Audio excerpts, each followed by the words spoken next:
Do you dare to walk this path with me? One misstep, and we fall to our ruin. So take your first step. It's now or never! What is up, YouTube? It's RSmario here, bringing you another analysis video. Back at it again with the trailer analysis. Alright, so, I did two analysis videos. Both of them on the Cyberpunk trailer. Those, I thought I was going to be able to get those out yesterday, but the other video took way longer to do than I expected, and then the footage screwed up because I was going to do like a whole 20-minute rundown of the press conferences, and then the footage screwed up on me. So that was like a good 6 hours of editing that just went down the toilet, and I just got mad and went to sleep. I'm just gonna be honest. So I'm gonna skip the rundown of the press conferences and go straight into just breaking down trailers.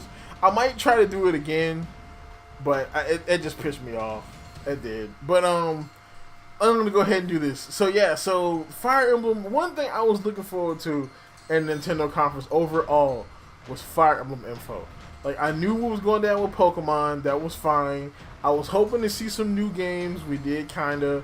But the main thing I wanted to see was Fire Emblem. I already know I'm gonna buy Pokemon. I know about Smash. There's only but so much you can tell me about Smash because it's still Smash. I wanted Fire Emblem info. Pokemon was fine. Pokemon, there was leaks coming out, fakes coming out, speculation. It was so much going on with Pokemon, and we got no love for Fire Emblem. None.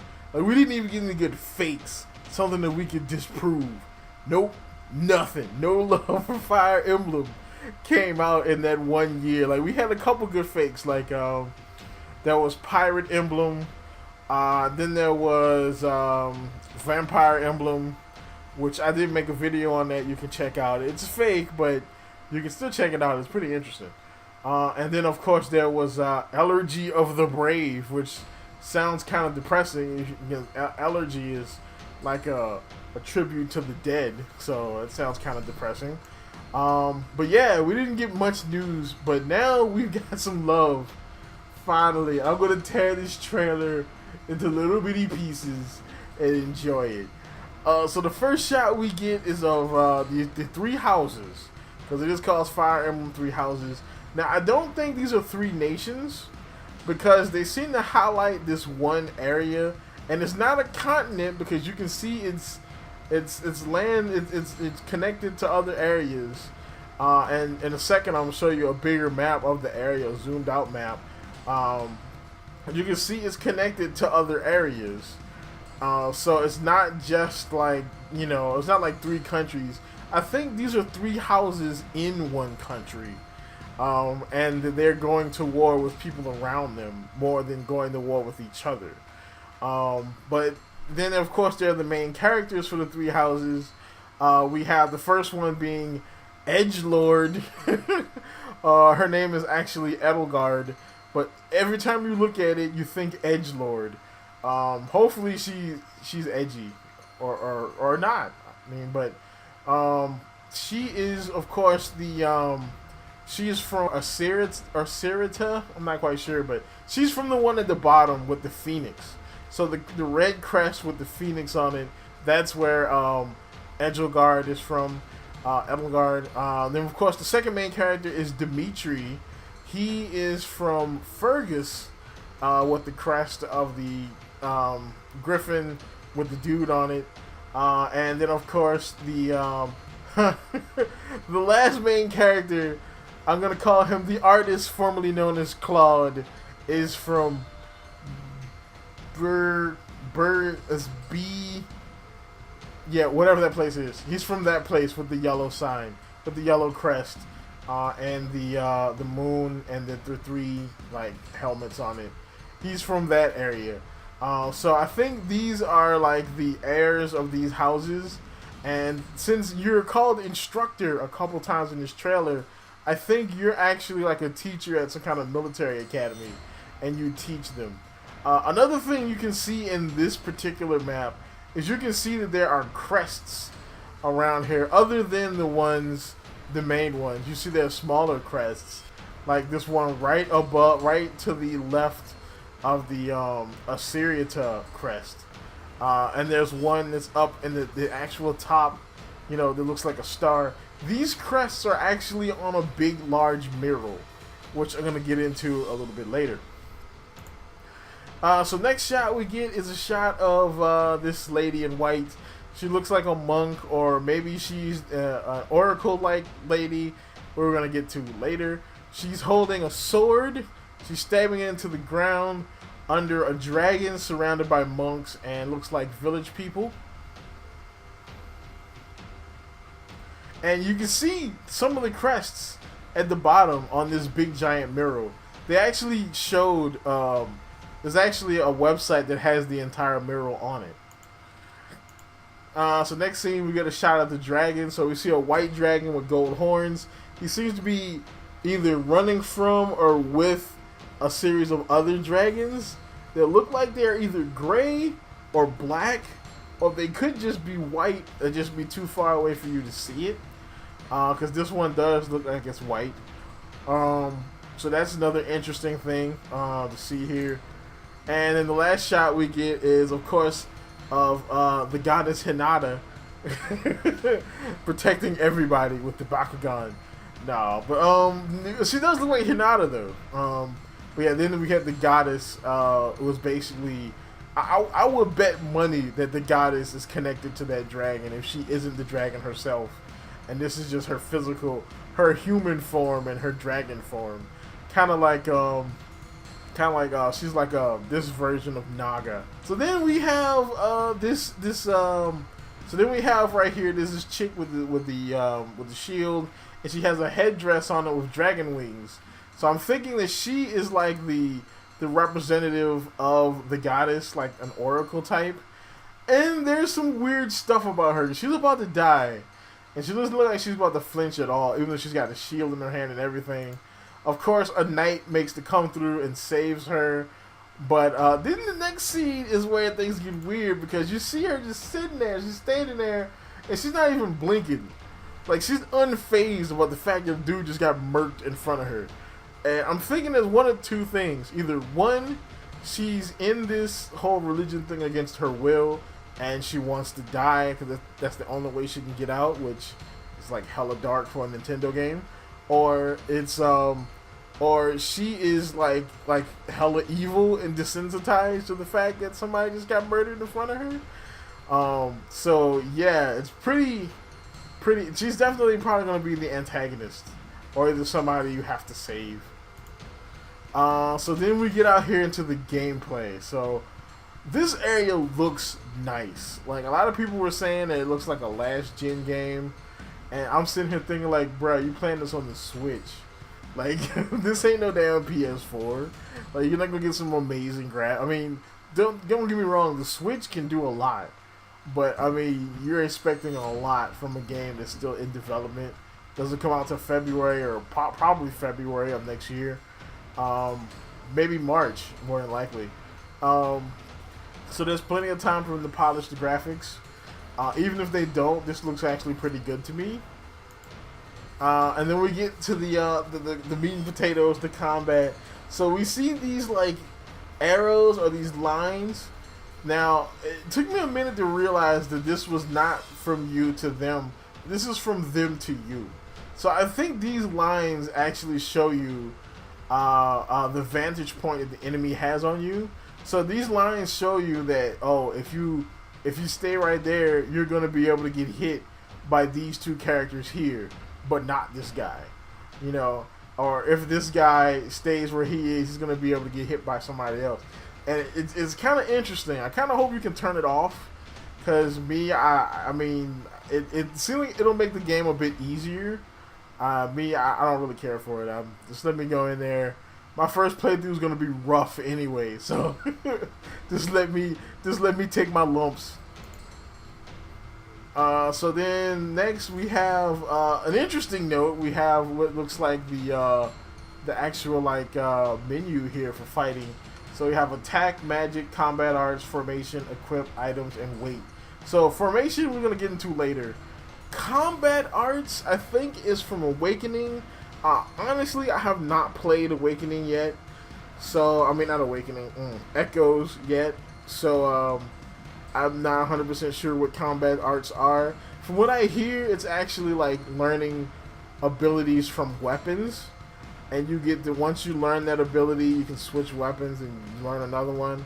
So that's pretty cool. Magic again, I think is I think this might be another Echoes like holdover.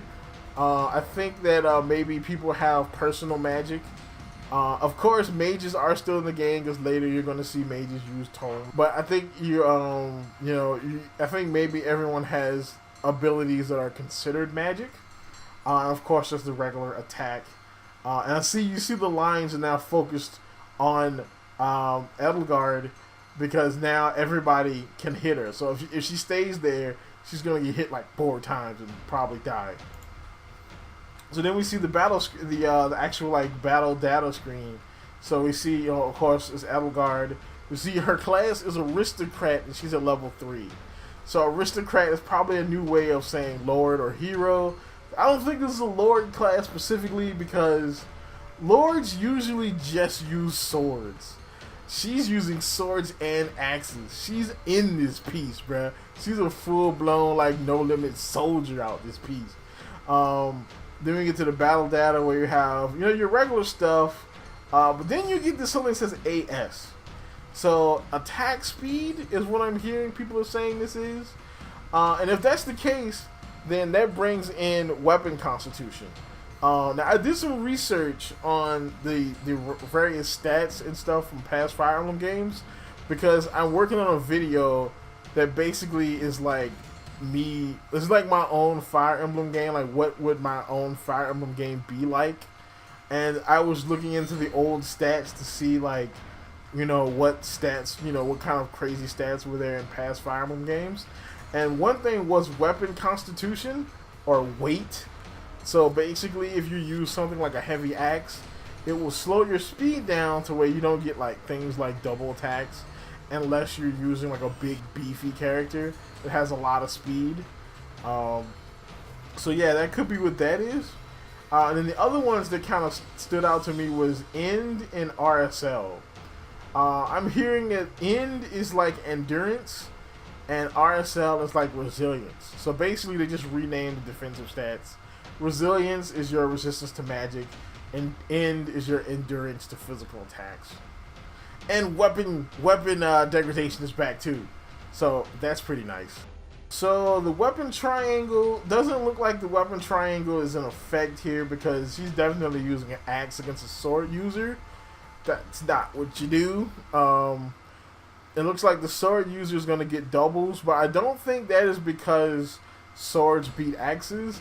I think that the steel axe is just really heavy as compared to using the sword, so it slows her down, which is why Mercedes gets doubles. The other thing is Mercedes. So this character has a name. Now it could be that they're just naming certain units, like maybe captain or general units, get a name like it does in all Fire Emblem games. Because you'll see some enemies don't and some enemies do. Looks like this character does get a name and a portrait, and her portrait doesn't match her character sprite either. So I'm thinking she's just a regular unit. So another big thing here is you see that there's an army behind you. So it's not just you. You know what I'm saying? It actually looks like a battle. It's not like, oh look, it's like 12 dudes in a field beating each other up. Like no, it's a battle going on.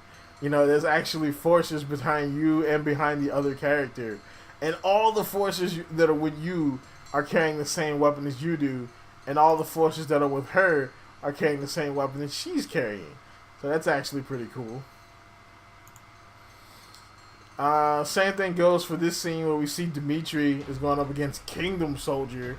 So he's definitely, definitely doesn't get a name. He's just some generic Kingdom Soldier dude. And you see Dimitri is a lance user. and all the guys with Dimitri using lances.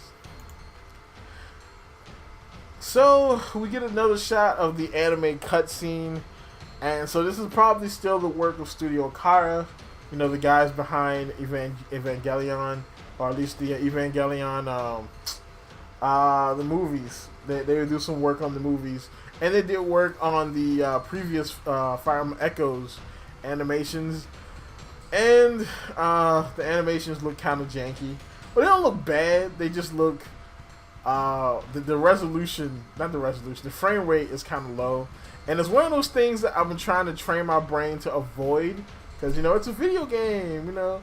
But I'm like, nah, bro. Like, I mean, I can't do it. I've trained myself from reviewing anime to watch out for stuff like that, and I can't untrain my brain, so it kind of hurts. Looking at the cutscenes is like, no, it's like 20 frames per second, bro. Come on. Alright, so then we get another scene here, and this one's interesting because you actually get the battle map, and you can actually see that there's your 3 units here. So we have Edgelgard. The character on the left is actually called Beelith, and I believe that is actually your character, your avatar character. And then there's another character on the left, and we actually see the battle map. And if you can look in the distance, off to the right a little bit, you can see there's another group. Those are the opposing archers in the back. So it's actually cool that the draw distance, you can actually see other units in the background. Like, that's pretty cool. And you see that, you know, the avatar uses a sword again. Another character with a name. So we got another character named Hilda. We don't know if she's going to be a main character, like a playable character from an opposing side, or if she's another random character with a name. Now this scene right here was pretty epic. So there's an epic change in the music when it hits this part, and we can see this massive castle. I'm thinking this is the military institute you work at. I think you are an instructor at a military institute, and you're teaching the future leader of whatever side you choose of the 3 houses. And you're teaching that character. We're going to see a little bit more on that later. But also you can see there's a crest on the castle, and it's another crest from that big mural. So we see, here goes our main character, and you see over there, there's it looks like there's some sort of crest on the right over top of a mural of something that looks like it could be Tiki. Which means there could be a connection between this game and Awakening, which would be awesome. Alright, so you know, your character meets up with Edgelgard, and this is where I think you're teaching this character. Because you don't see all 3 of the characters. You never see all 3 of them together. Edgelgard, Dimitri, and Claude. You never see them all together. So I think you have to pick a side, and you're actually in teaching that one particular person, you know, the art of war. And we see our psycho chick with a sword this time. But this one seems to be different from the one in the mural. This one seems to be a bit more ominous. It seems like a light version of Soul Calibur, with that big ominous eye right there. It also looks cracked and old. It looks like it has teeth. I'm definitely thinking this is kind of evil, and the fact that she is like really kind of enamored with this sword basically means that just something ain't right with this chick. So another thing we see here is the battle mode. So we can see the formations. So formations, from what I'm thinking, is it's something that you can do with the other units in your group. I think maybe it's a special attack or something like that, because you'll see in the next scene that these dudes run head first and they just annihilate these poor slobs. And I'm like, man, I can't wait to get like a cavalry guy and just reenact Helm's Deep, just running over dudes in formation. It's gonna be awesome. So here's another thing that got me pretty hyped too. So we have our mage character, confirmation that, you know, regular tome magic is back, and it seems like she's shooting down at people from a hill. Now, in the video I was working on, topography is one of the main things I wanted in like my own personal Fire Emblem game. And it looks like topography might be in this game. So hills, forests might actually have an effect on battle, which is awesome. I mean, because if you ever played Civilization, hills actually are really good, and they're kind of hard to fight against things on hills. Because especially if you have a range, you need like an archer sitting on a hill. Like, not only can the archer get a higher range of sight, he can see further, but he can also shoot further if he's standing on the hill. You also get a defensive bonus if you're on the hill as well. Maybe hills can act similar to that. Like, maybe you get more damage if you're a ranged unit shooting down at regular units. Alright, so we see another character. Not sure who this dude is with the big, like, freaking ivy, Soul Calibur looking sword. But it looks like it could be the same sword that the chick was holding earlier.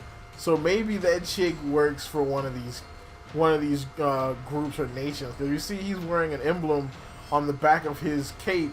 That's the same emblem that was on the back of the Viking dude's cape that was about to murk her earlier. So it's weird what's going on here. I could be mistaken, but I mean, you can see the wings, the bottoms of the wings there, and it does look all kind of the reason why it was broken up because it's a chain sword like that. He's definitely not a good person, because in the next scene we see him murking a bunch of knights. So yeah, it's hard to tell who's good and who's evil right now. We see a big creepy training robot, and then we see the artist formerly known as Claude is an archer. Of course, he's an archer. Then we get to see another shot of the critical hit animation. So that looks pretty cool. It looks like it's in-engine CG, so it's not just like a picture like it was in Echoes. And we get to the end. So we see this, she's probably like the dragon, like, changeling of the game. We see her sitting under the dragon crest on this chair, this throne, and in the background there's like the voice is saying, kind of like, I hope you don't forget me. I'm gonna return. I hope you don't forget me. And it sounds like a student talking to a teacher. She's about to leave, and when I come back, hope you don't forget me. But then you hear another voice at the very end that basically is this little girl who's sleeping on this throne. So yeah, this was awesome. I'm sorry this video was so long, but there's a lot to talk about, and so I'm gonna definitely have some more theories. I already saw a couple things that I could delve into while I was recording this, so definitely gonna have some more videos on this. Check out my other videos, like, comment, subscribe, and as always, folks, keep it real.